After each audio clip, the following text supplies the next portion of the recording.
Many Democrats were furious that the president made a big announcement Friday night with little or no heads up to them in the middle of a big midterm election campaign. Our senior White House correspondent Ed Henry is on the road with the president today, and we asked him before he had to get on a plane, what was the president's mindset handling with this, and is he prepared to talk more about it? And now, while White House aides say the president's going to hold his ground here and not give in, they also seem to be heeding the Democratic call to stop talking about it. Today, a reporter shouted a question to the president, asked if he regretted getting involved in this. Unlike Saturday, the president just kept walking. Didn't comment, John.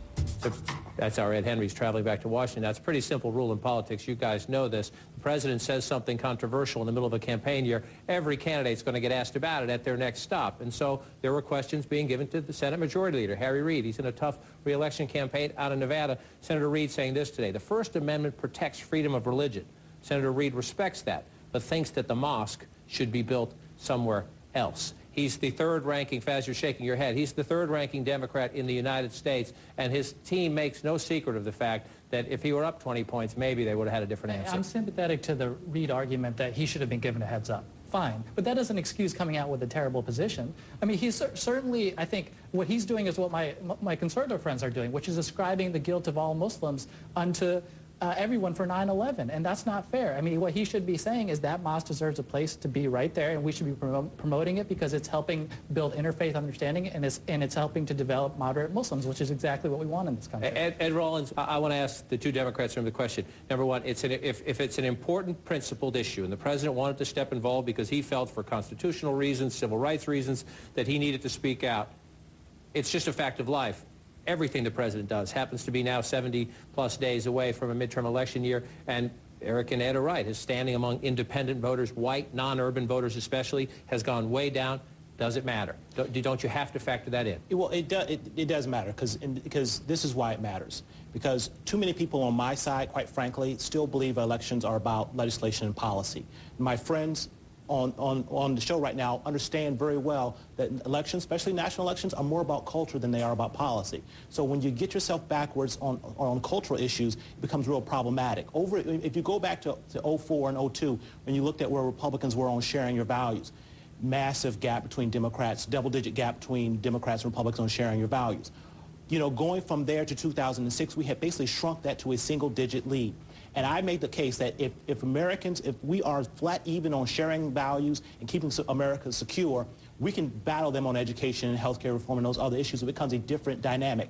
If they regain a strong advantage on cultural and value issues, it is a bad sign for Democrats. It is. I'd also add that the base is looking for courage here. They want people to stand up for their values. This is something that's going to fire up the progressive base, and they should be if people make the forceful case. Today, Grover Norquist, who's a conservative activist who our friends would know, he said that this is a 70-30 issue. That Democrats is in favor of the Democrats, Republicans are the minority here, but it's only a 70-30 issue if you make the case. You got to get out there and defend it. Defend the Constitution. Grover's never been right on issues like this.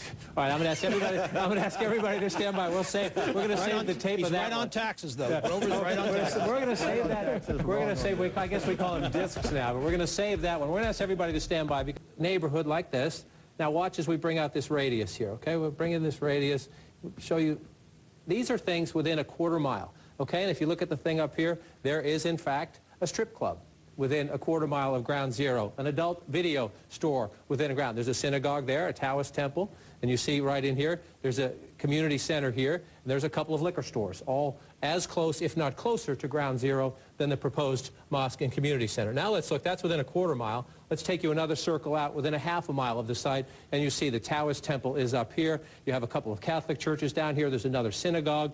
Again, more liquor stores in the area, and then let's come full out to within a mile, and you see a complete circle around here, and there are some Muslim worship centers, there's more Catholic churches, unfortunately more liquor stores, or fortunately, depending on your perspective, and adult entertainment is the black red as well. That is the neighborhood you're looking at right in that neighborhood, and again, I'm going to take these off for a second because I want you to see the difference. Ground Zero here, the proposed site, about 2 blocks away. That is the debate playing out about what fits in this community in New York City, but that's not the only debate. If we pull out and look, There are 3 projects in the New York area, in Brooklyn and in Staten Island, also being debated, other mosque projects. There's a debate in Murfreesboro, Tennessee, up in Sheboygan, Wisconsin, and out near Los Angeles in Temecula, California as well. And the debate has broken down largely along similar lines. Some saying this doesn't fit in the community. Others saying, it's just a traffic issue. It has nothing to do with Islam. But it is a debate not only in New York and not only at Ground Zero, but across America. And this is a tough one because it's gotten so emotional.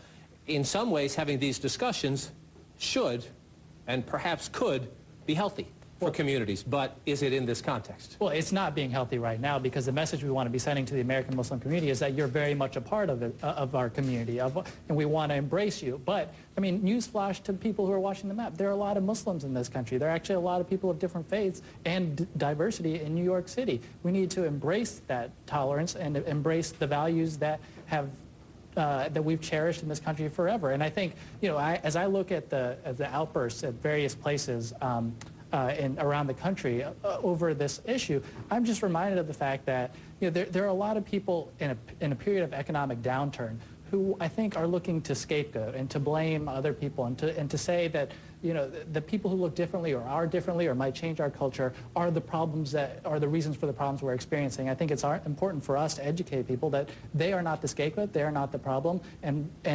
tolerance and diversity actually is something that we value that helps our society grow and develop and prosper. And let's understand that historically in this country, fear has been an awfully powerful strategy used particularly throughout the South, but all over this country to win elections. I hope we've turned the page on that and we're better than that. So let me...